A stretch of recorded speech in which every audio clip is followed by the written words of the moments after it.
It's a bird. It's a plane. It's a geek.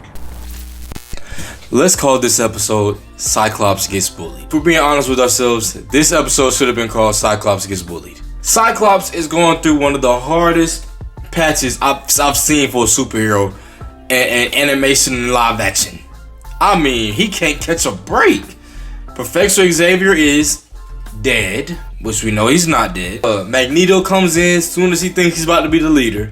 He has a kid with Jean, or so he thought. Find out it's Madeline Pryor. And then his kid that he just had gets infected with some new age disease.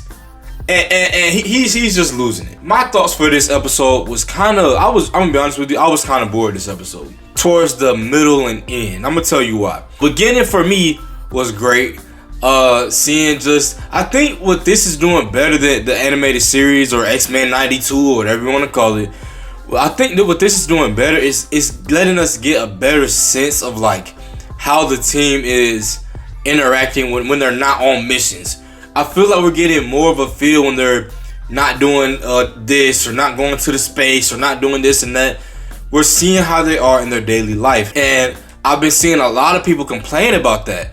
But what they're really complaining about is the love stories, the love interests. But you have to understand, you have a lot of different people here from different backgrounds.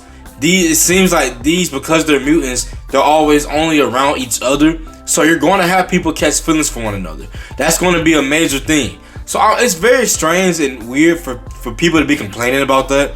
I saw one YouTuber, I'm not going to call him out. I saw one person say, yeah, I was kind of, the Rogue and Gambit love story took the notch down for me.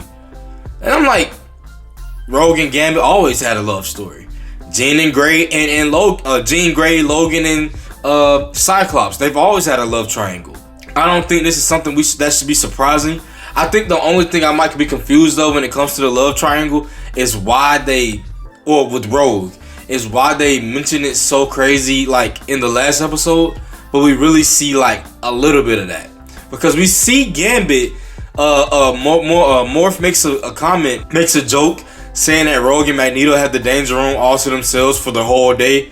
So we see how that affects Gambit. It makes like a little remark or a little smirk or a face or whatever. And then we see him come back after, and that's what we're going to touch on next. We see Rogue and Magneto come back after the whole X-Men mansion has been torn apart because the Jean Grey clone has been doing God knows what to have these little creepy things come out. So I thought that was interesting. So I think I was more interested in the horror aspect of this episode.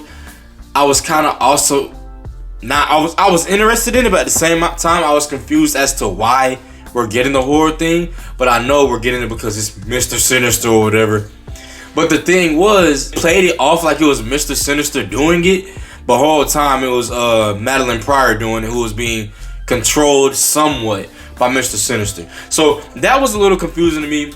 I don't know. But then we get to the whole Madeline versus the X-Men team, Madeline versus Jean, and I was really sad to see that they didn't really go the route of really understanding when they got switched. I don't think anybody mentioned that this whole episode or was curious as to when Jean and the clone got switched. Like, nobody just seemed to care about that. Obviously, Cyclops knows that he didn't have that baby with Jean, and it seems like it's taking a tougher toll on Cyclops than it is on the real Jean Grey. And that's mainly because the real Jean Grey might have, memory thing was a little off too, but I don't know. But the real Jean Grey might have memories of giving birth to Cyclops. So that whole thing is confusing. Pretty sure this won't be the last time we'll see Madeline Pryor. I hope it's not. But I think we might have to delete the Jean Grey allegations, the useless allegations. Still hasn't really done anything important to the team just yet, but she didn't faint anything this time. She didn't do any of that. So I gotta give Jean a big proper hand clap for that, because she actually was fighting. She actually didn't faint this time. But the whole fight between Jean and Madeline Pryor, I was like, this is kind of lame. It's kind of boring.